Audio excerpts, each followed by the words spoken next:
Yeah, it's been done. Home Alone.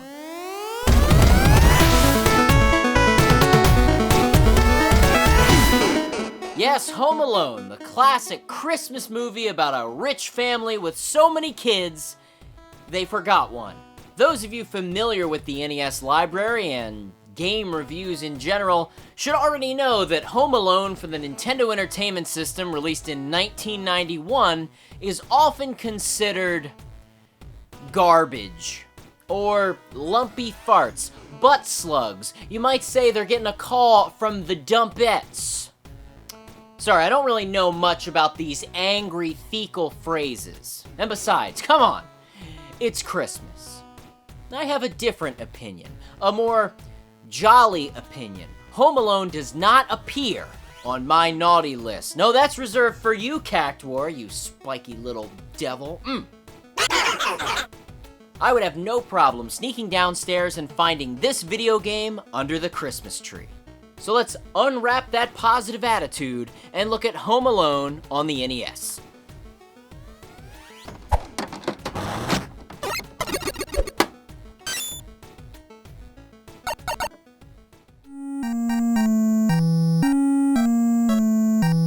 You take on the role of 8-year-old Kevin McAllister, who is stuck at home by himself.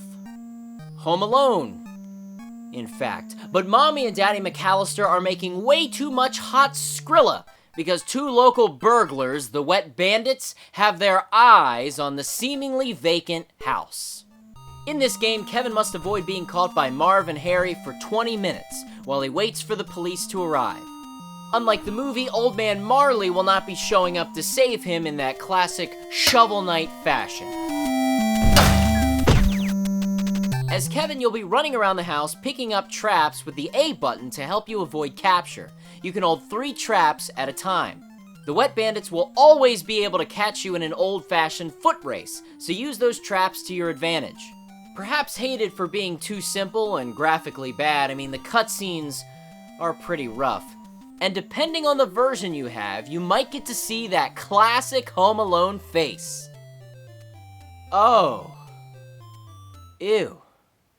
But for the time, the gameplay graphics aren't awful.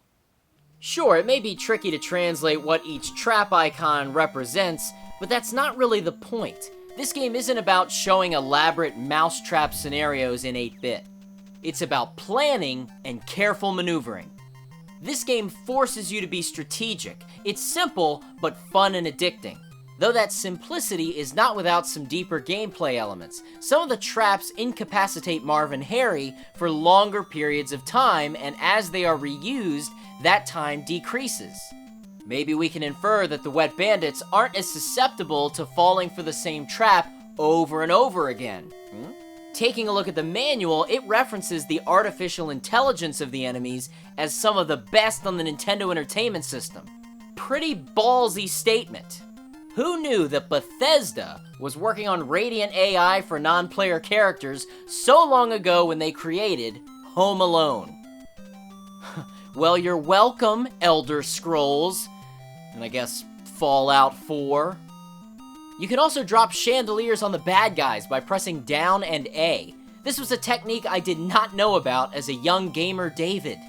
I do remember hiding behind objects to avoid detection, though. This helps if you are out of traps to set.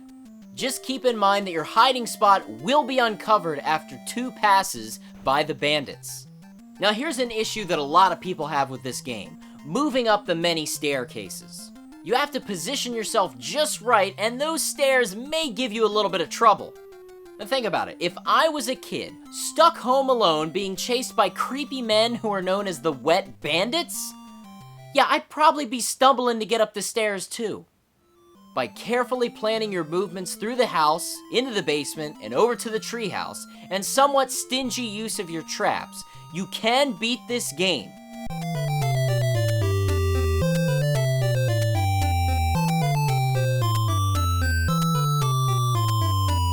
You know, I would compare Home Alone on the NES to Burger Time, which is another stress-inducing cat-and-mouse style game. Though Home Alone is one of the most intense, anxiety-inducing games I've played on the original Nintendo. Unlike Burger Time, you can't always see where the bandits are coming from. They'll run into the room and grab you before you even have a chance to scream. You're always on edge as the timer counts on. Home Alone for the NES was part of my childhood collection, and it was one of the most intense games I played as a kid. I can remember sitting down with my brother and playing this single-player game, taking turns trying to see how long we could last in it. And we never managed to beat the game. But we definitely got our money's worth, for sure. Well, our parents' money's worth, I guess. This is not the digested fudge brownie that people would have you believe it is. So, Merry Christmas. Happy holidays. Happy nothing if you don't celebrate. Just go out there and play some video games. Preferably with some loved ones this year.